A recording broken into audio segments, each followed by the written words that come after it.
Exercise na, exercise. Exercise. Look, mama. 1, 2, 3, 4, 5, 6, 7, 8, 9, 10. Ikaw nga. Yun yung count daw. 1, oh. Dito lang, dito. Count, baby, count.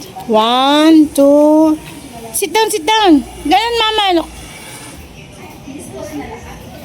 4, 5, 6, 7, 8, 9, 10.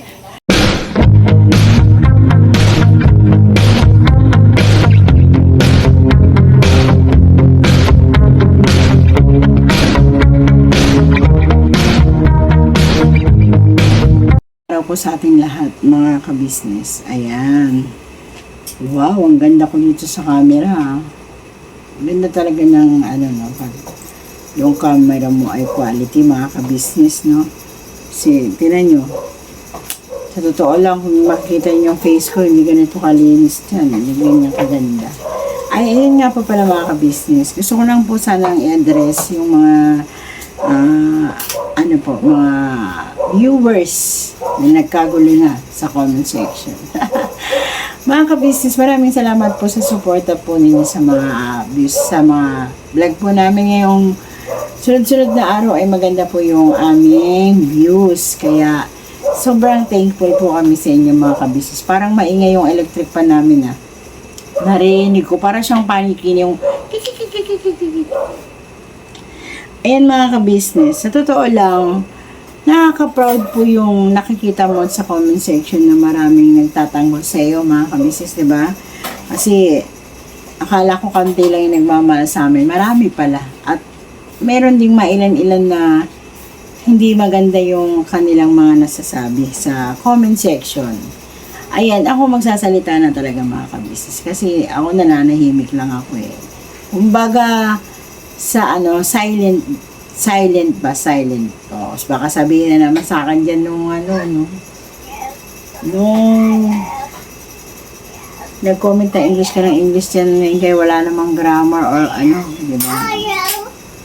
Yan, nagising si PB Pau kasi natulog siya. Maingay daw yung nanay niya. So, mga ka-business, gusto ko lang po sanang ipabatid sa inyo na meron ako nabasa dito sa comment section namin ngayong pong vlog na, ayan, maingay na si Pau. Ayan, ituloy natin, mga kabisnes, ang ating kwento. Ito po ang inyong Pia Mengay. Tinatawa-tawa ko lang, mga kabisnes, no? Pero, ganun daw talaga, sabi nila, ay tawanan mo ang iyong problema. Diba? Pasensya na kayo at ganito yung aking suot dahil ako ay galing sa church. So, basahin na natin ito, mga kabisnes. Natutuwa ako dito sa mga nagmamahal sa amin kasi nakaka-touch basahin itong nasa comment section, mga kabisnes. Sobrang proud ako sa inyo. I love you po sa inyo kasi kahit hindi nyo kami kilala at hindi nyo kami kamag-anak, todo support po kayo sa aming vlog. At todo po ang pagtatanggol nyo sa amin. So, yan. Babasahin ko na po. Para sa iyo, Miss Annalie. Ayan, Miss Annalie ha, Miss Annalie. Ito yung comment ko sa aming vlog na ipinin ko siya para mabasa ng iba. Ang sabi mo sa amin dito ay, sa tagal namin sa KB, hindi man lang kami nakaipon. Yan, one na sinabi mo sa amin na hindi kami nakaipon. Gusto mo bang ipaliwanag ko sa iyo kung bakit hindi kami nakaipon? Ang pagbablog sa YouTube ay hindi pare-parehas ang nagiging revenue ng views. Minsan mababa, minsan mataas. Kung mataas man siya, hindi mo makita talaga ang revenue niya ay mataas talaga. Minsan, hindi ko kaya maipaliwanag sa yung lahat na nandito sa YouTube sa patakaran sa YouTube. Ang inaano mo dito ay, bakit hindi kami nakaipon? Gusto mo bang ipaliwanag ko sa'yo kung magkano ang sinasahod namin buwan-buwan? Diba? Sabihin mo sa akin, ba't kailangan mo pang isalaysay, Mengay? Hindi, ipapabatid ko lang naman sa'yo. Oo, hindi nga kami nakaipon, aminado naman kami. Dito, sa number 1 na rules mo or sa sinasabi mo. Dahil sa marami kaming anak.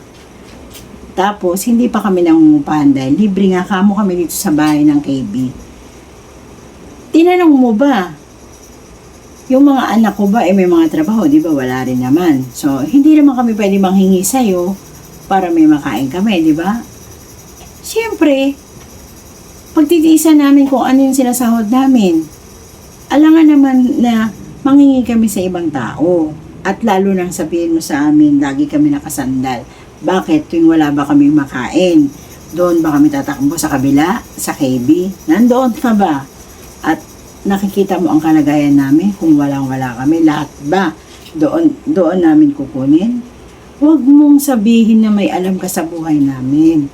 Kasi wala ka ron at hindi ka namin nakikita at hindi ka namin kilala at hindi ka namin nakakasama sa loob ng bahay. Ang inaano ko lang sa'yo, paano mo naman nalaman? Ito sa sinabi mo dito na hindi kami nakaipon, aasa lang ba kayo sa mga sponsor sa hirap ng buhay? Teka lang, nakikita mo bang na umaasa kami sa sponsor? Nakikita mo rin ba na nanghihingi kami sa sponsor? Nasasabi mong aasa lang kami. Hindi naman kami lagi may sponsor. Whether kung magkakaroon kami ng sponsor. At salamat din kung mabibigyan kami ng sponsor. Pero huwag mong sabihin na tutungangan kami at aasa na lang kami sa sponsor sa magbibigay sa amin. Kailan mo ba kami nakita na tumunganga at nag-antay sa biyaya ng sponsor? Diba sabi ko nga sa'yo, ipapaliwanag kong mabuti, hindi lagi na may sponsor. Kung ikaw ay nagustuhan ng sponsor at nagbigay sa iyo, ay tanggapin mo ng malaking pasasalamat, 'di ba? Yan, Annalie. Pinaliwanag ko na sa iyo hindi laging may sponsor at wala kang karapatang sabihan kami na umaasa lang kami sa sponsor. Ito pa, ipapaliwanag ko rin sa iyo mabuti. Magsikap din kayo. Ano ba sa tingin mo, hindi kami nagsusumikap? Yung pagbablog ba namin ay hindi namin pinagsisikapan? Ano, naglalaro-laro lang din ba kami? 'Di ba? Nakikita mo, nagkatulong ako 'di ba sa KB? Hindi ba pagsusumikap ang ginagawa ko? At ako ba ay nakatiyaya sa bahay? Nakita mo bang maghapon ako nakatiyaya, walang ginagawa? Di ba nasa KB ako? Napapanood mo naman siguro. Nangangatulong ako sa kanila. Sumasahod ako ng 5,000 isang buwan. Minsan hindi nga ako kumpleto sa pagpasok kasi nga may anak ako. May inaasikaso ako. Kung baga papasok ako late na. Alas 10, alas 11. Minsan hindi ako papasok, mag-half day ako. Kasi nga may anak akong maliit. Siyempre hindi ko naman laging pwedeng isama yung bata. Anong magagawa ko? Kaya wag mong sasabihin hindi kami nagsusumikap dahil hindi kami tamad mag-asawa. Kung sa totoo lang, nung wala pa ako sa KB, papaliwanag ko rin sa iyo mabuti, Annalie. Ang amo ko, 2 sa isang araw. Naglalabada ako. Ang sinasahod ko sa paglalabada, Annalie, 700 isang amo. Sa dalawang amo na yun na pagsasabay ko sa isang araw yun, makinig kang mabuti, Annalie. Papasok ako ng alas 6 sa isang amo ko na paglalabahan ko. Matatapos ako ng alas 11. Ngayon, pagkatapos ko dun sa isa, di ba may pera na ako? Babalik ako sa kabilang. Ibang amo naman. Sa sahod naman dun ako ng 500 to 600. Aabuti naman ako ng gabi. Paano mo masasabing hindi ako nagsimikap? At bago ko makarating sa KB, sasabihin ko rin sa'yo, na nandun na si Vera, nagtatrabaho ako sa iba. At alam mo kung anong trabaho ko? Katulong din. Nag-aalaga ako ng special child. Ang sahod ko naman dun, Annalie, ay 7,000 ang isang buwan. 300 ako a day. Diba? Sinasahod ko sa kanila. Lingguhan ako sumasahod, Annalie. Kaya huwag mong sasabihin na hindi kami nagsusumikap. Alam mo ba kung ano yung buhay namin? Mula umpisa, hindi kami ganito, Annalie. Nung walang sakit si Kuya Buknoy, alam mo ba kung magkano ang sinasahod niya sa isang linggo? Saksi ang KB dyan. 16,000 ang isang linggo niya. Pinakamababa ang 11K. Sa sobrang sipag ni Kuya Buknoy sa pagtatrabaho, hindi na siya umuwi. Kaya huwag mong sasabihin hindi kami nagsusumikap. At nagtitinda rin kami nung wala pa kami sa KB. Nagtitinda kami ng almusal, ulam, mga merienda. Ang taong hindi nagsusumikap, hindi mo makikitaan na kung saan-saan nagtatrabaho. Kaya wag mong sa akin sasabihin, Anel, na hindi kami nagsusumikap. Oo, aminado kami, marami kaming anak. Bakit? Hiningi ba namin ang pagpapakain at pagpapalaki sa anak namin sa iyo? At kung pagsabihan mo kami ganon, wala kang karapatan na ganyanin kami. Papaliwanag ko rin sa iyo, Annalie. Gusto ko lang sa iyo sabihin. Yung sinasabi mo, ikinukumpara mo kami sa ibang tao. Malayo. Hindi tayo pare-pareho ng ugali at pananaw sa buhay. Gusto mo bang sabihin ko rin sa iyo na ang tinutukoy mo dito ay si Vera at si Intoy. Nagsusumikap sila sa buhay nila. Bakit? Si Vera lang ba ang nakikita mo? Hindi ka ba nanonood ng mga vlog na naka-business? Kung tutuusin si Kuya Buknoy, gustong-gusto magtrabaho sa iba. Sasabihin ko rin sa iyo ha, gusto siya ng ka-business na bumalik sa pagiging driver. Pero hindi niya pinili. Alam mo kung bakit? Di ba sinabi rin ng KB na mahina ang views? So nahihiya siya. Ayaw niyang dumagdag sa magiging palaisipan nila. Di ba nakita mo rin na may mga YouTube kami? Bawat isa sa amin. So ano ba yung nakikita mo? Hindi ba pagsusumikap yun ng araw-araw namin pagbablog? Hindi ba namin pinaghirapan? Hindi madali ang mag-vlog, Annalie. At ikaw, comment ka lang ng comment. Kung ano na yung lumalabas sa bunganga mo, akala mo nakakatuwa.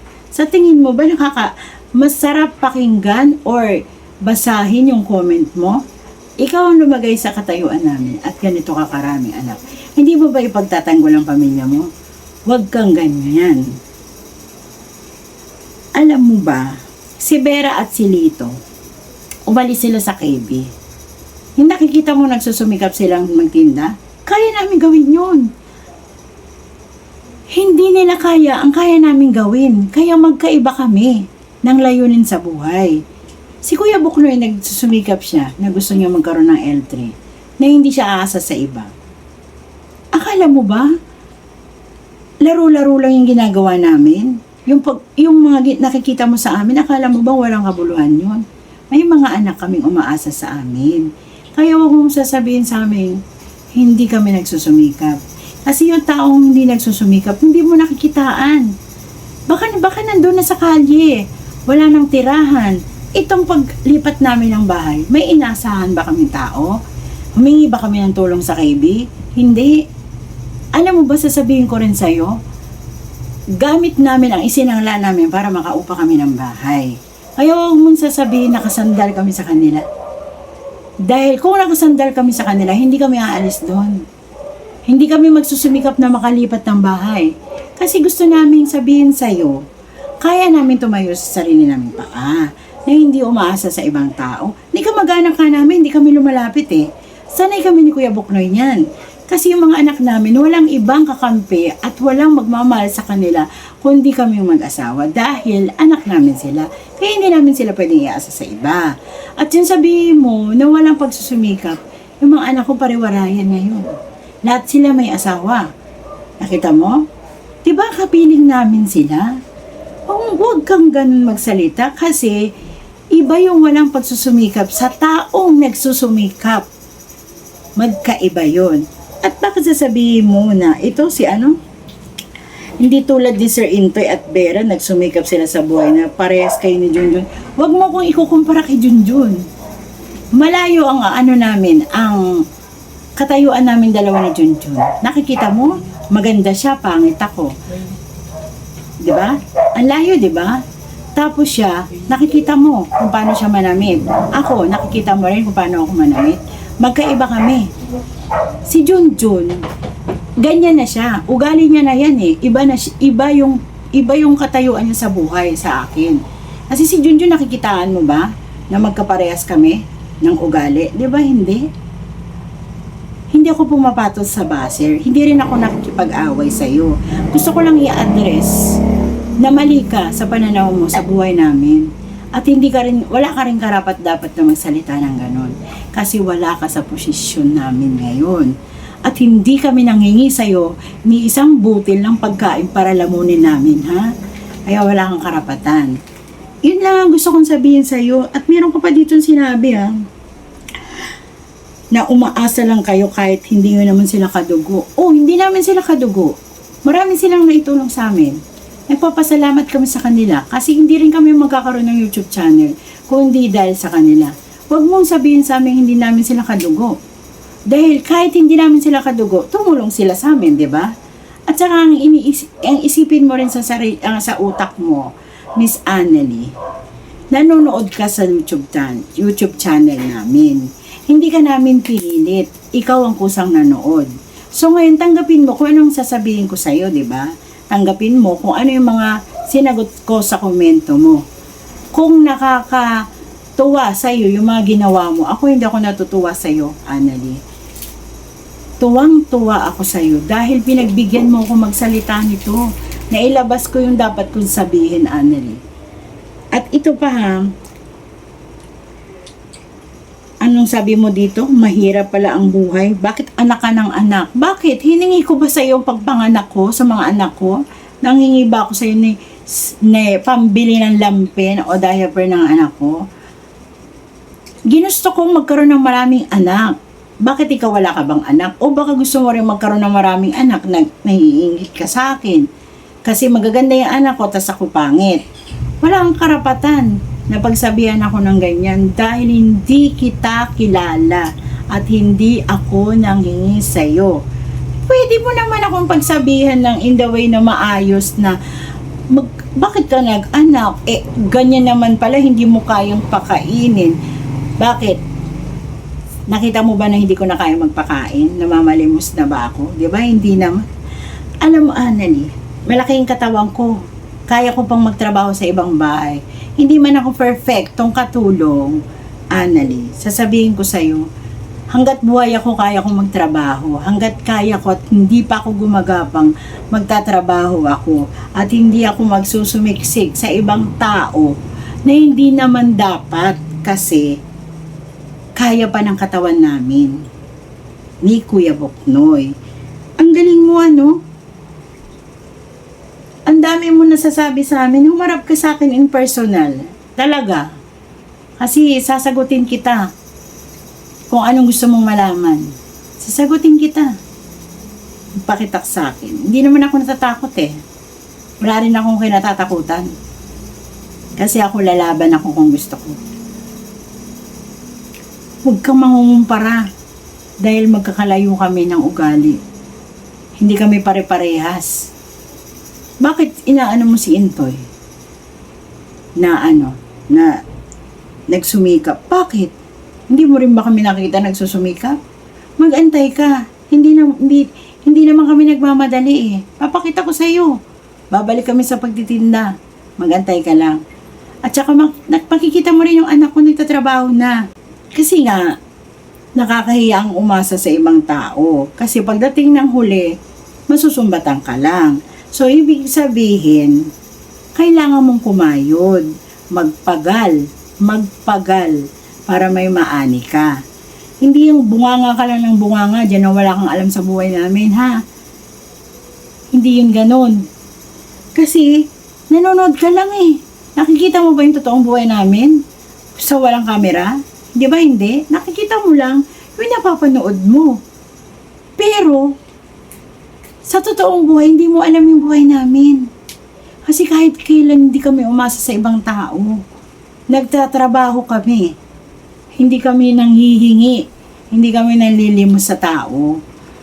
Nakakahiya kasi yung kakainin mo, lilimusin mo pa. Di ba? Nakakahiya yun. Ang laki ng katawang ko. Diyos ko, Pumiyo, Marimar. Ang dami kong napasukan.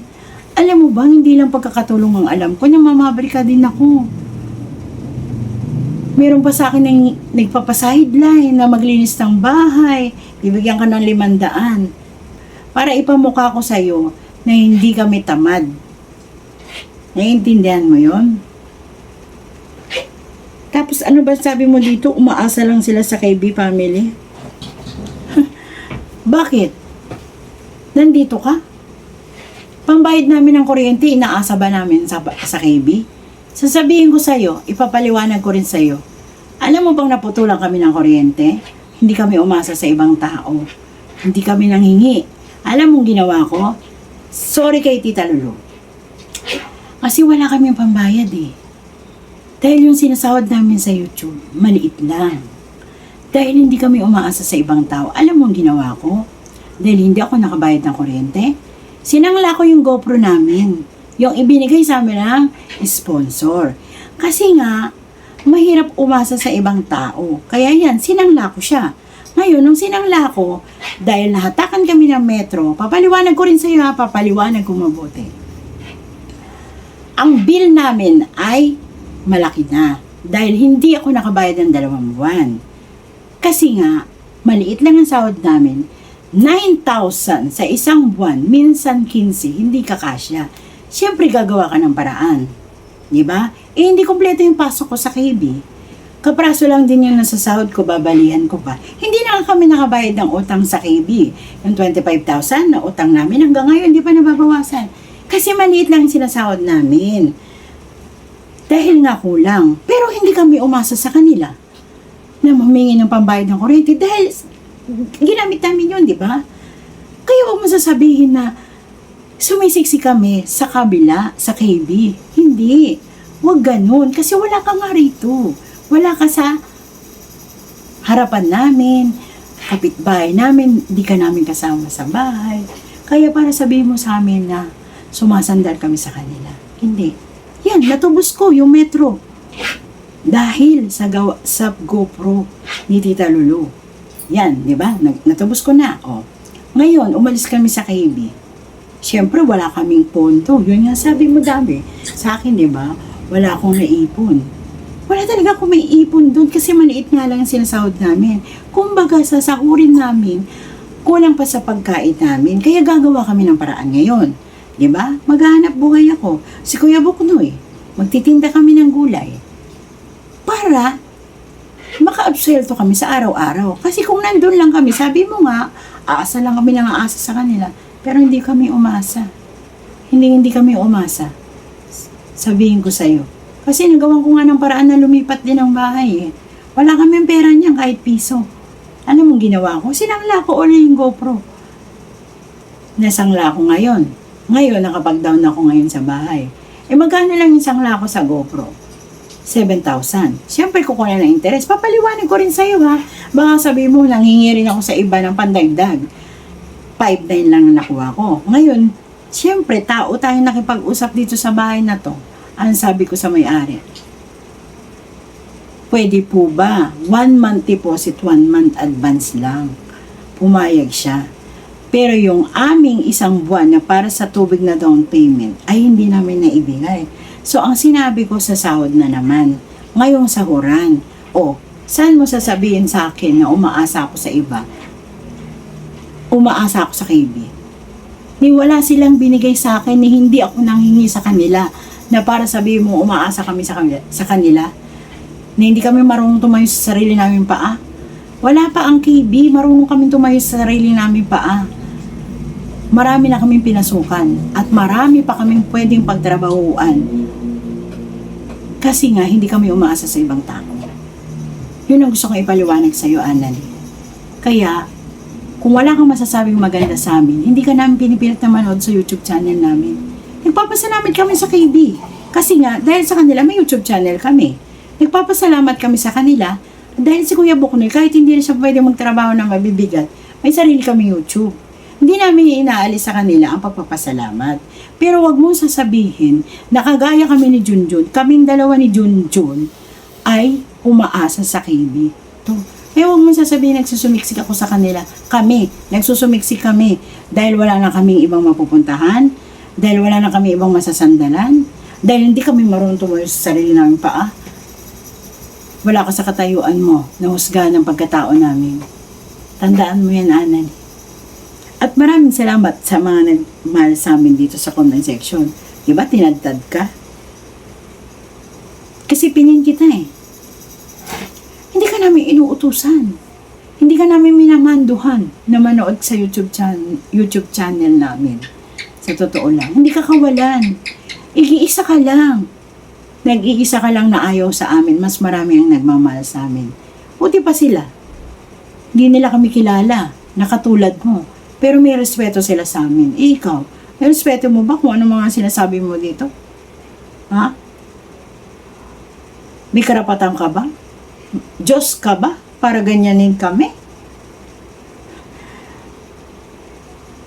Baka pag nakita tayo, Anal, hindi mo kaya kung ano yung ginagawa kong trabaho. Kung ikaw mayaman ka, ako mahirap. Ako kaya kong kumain na walang ulam. Kaya kong magpagal kung anong meron kami na hindi nangihingi sa ibang tao, na hindi nagmamakaawa. Yan ang tandaan mo, Anal. Huwag mo kong ikukumpara sa iba. Bakit si Vera ang sinasabi mo na umalis at si Lito? Siyempre, pag hindi sila magtrabaho, may kakainin ba sila? Pag hindi sila magtinda, may kakainin ba sila? Anong gusto mo? Ipakita ko rin sa'yo na nagtitinda kami, naglalako kami ng ganun. Kakaalis lang namin sa KB, di ba? Kakalipat lang namin ng bahay. Mag-antay ka kasi wala pa kaming puhunan. Hayaan mo, makikita mo rin kami kahit na pakonti-konti magtitinda kami para makita mo na hindi kami tamad na pagkatao. Gusto mo ba lahat ng papasukan ko, iba-vlog ko? Okay. Papakita ko sa iyo pag makapasok ako sa ibang trabaho.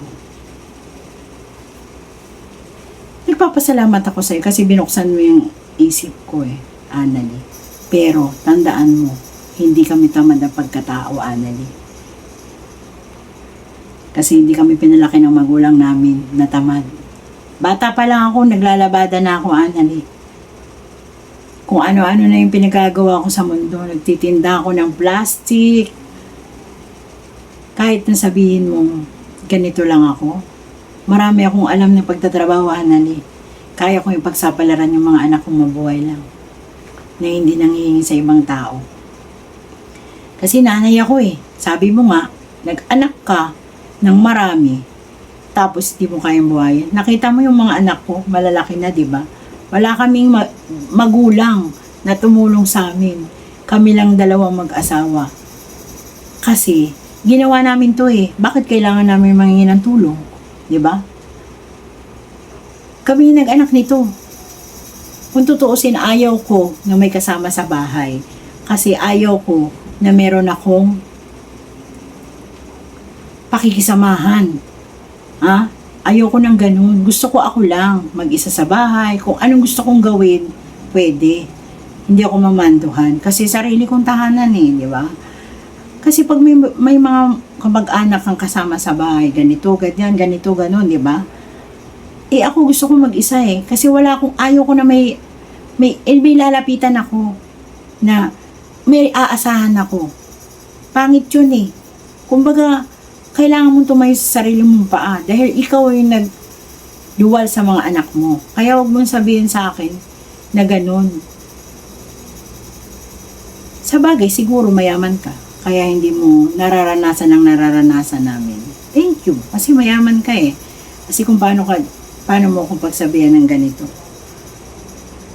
Marami kaming anak at hindi mo rin alam ang pinagkagagastusan namin. Sasabihin ko sa'yo, si Kuya Buknoy, di ba may sakit? May colostomy yan. Paano ako makakaipon?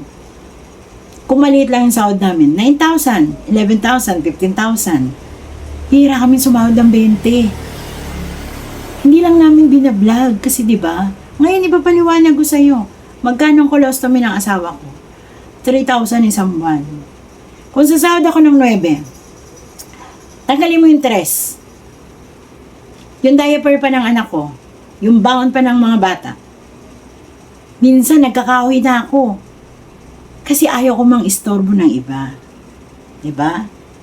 Ayaw ko mang istorbo yung magmakaawa ka. Kaya huwag mong sabihin wala kaming pagsusumikap. Kasi ang tawag doon sa sumasandal, bawat kibot na wala ka, doon ka tatakbo. Bawat kibot na wala ka, doon. Diba? Yun yung sinabi na sumasandal, na hindi kami marunong tumayo sa sarili namin pa.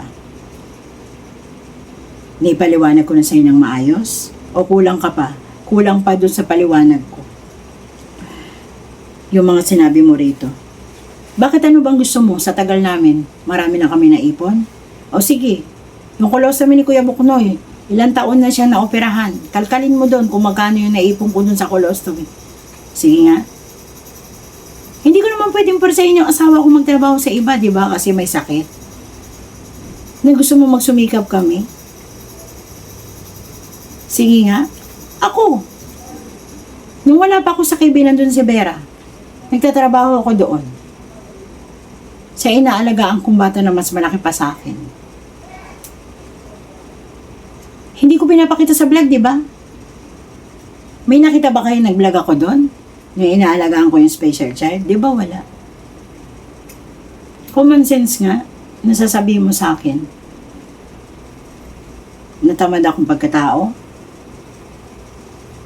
Marami nakakakilala sa akin, Annalie. Hindi ko kailangan magkuskus ng muka, magbili ng mga gluta, ng lotion, na kung ano-ano, ng kaanik-anikan, kasi kulang pa. Kasi hindi ko sinanay yung sarili ko sa maluho. Dahil sa mga anak ko na lang, kontento na ako. Ganun ako, Annalie. At ganun din si Kuya Boknoy. Hindi rin siya maluhong tao. At hindi rin siya umaasa sa iba. Gumagawa kami ng aksyon mag-asawa para sa mga anak namin. Saan mo meron ka bang video na nakita na umaasa kami sa kanila, sa ibang tao? Meron? Pinaghihirapan namin ang lahat ng ito, Annalie. Pinaghihirapan namin. Kaya nga thankful kami kasi meron kaming YouTube channel. Dahil doon na lang, kahit doon na lang, hindi na mahirapan si Kuya Buknoy sa pagtatrabaho. Pero kulang pa rin. Kaya, sikap. Sikap sa pamamagitan ng mga malalaking katawan na to. Hayaan mo sa susunod ng mga araw, makikita mo kung saan ako magtatrabaho, kung anong gagawin ko. Iba-vlog ko na yun. Hanggang tumihinga pa nga kami, sabi ko sa iyo, Annalie, gagawin namin ang lahat para sa anak namin. Siyempre, pag namatay na kami, wala na. Pero, hindi kami susuko sa hamon ng buhay na to, Annalie. Tandaan mo yan. Kaya wag kang magpaparatang na hindi kami nagsusumikap mag-asawa. Nakita mo kung gano'n nakalalaki anak namin? Ginawa ba namin yung magbubuti? Ginawa ba namin ang ngalakal ng basura yan? Nagtatapong basura? Namamalimos? Di ba hindi? Kasi yun yung mga hindi nagsusumikap eh. Yung nakikita mo sa kalye na patulog-tulog lang sa tabi-tabi, nagiinom-inom lang. Yun yung mga hindi nagsusumikap. Hindi yung katulad nitong katawan ko na to. Tingnan mo. Ang laki ng katawan ko. Marami itong alam sa buhay. Hindi ito mahiyain na pagkababae. Kaya wag mo ko ikukumpara sa ibang tao. Dahil paninindigan ko to. Diba? Kaya kung ako sa'yo, huwag kang manood sa YouTube channel namin. Hindi ka namin pinipilit. Welcome kang lumabas. Huwag kang manood. Kasi baka madurog yung puso mo sa sagot ko eh. Marunong naman ako magmahal. Kung kaya din akong mahalin. Pero bakit ko naman mamahalin ng isang taong hindi marunong magmahal sa akin? Di ba? Marunong din ako rumispeto. Kung nire-respeto ba nila yung damdamin ko? Katulad mo. Nire-respeto mo ba kami? Di ba hindi? Eh di hindi rin kita re-respetuhin. Ganun lang yun. Kung ayaw mo sa akin, ayaw ko rin sa'yo. Kung ayaw mo sa YouTube channel namin, eh di wag, lumipat ka sa iba, sa gusto mo. Kaya, ikaw Annalie, sasabihan kita, thank you din sa'yo. Kasi sinagot ko ang katanungan mo. Yan, ha? Ingatan ka sana ng ama at lagi kang gabayan na sa araw-araw mong lakad, maging payapa lang ang buhay mo at wala kang maging kaaway kasi ako hindi naman ako nakikipag-away. Nag-e-explain lang ako sa inyo. At maraming salamat po sa lahat na sumusuporta sa YouTube channel namin lahat. O, lahat ha, hindi lang sa amin. So, thank you very much po. Never say goodbye, tomorrow is another day. Bira, banat. Pasensya na kayo, naging emotional si Mengay kasi nagkakagulo na sila sa comment section, kaya sumagot ako. Eh, di ba, sabi nga, pwede naman sumagot. Huwag lang makipag-away. Hindi ako nakikipag-away ha. Thank you very much. Salamat po muli.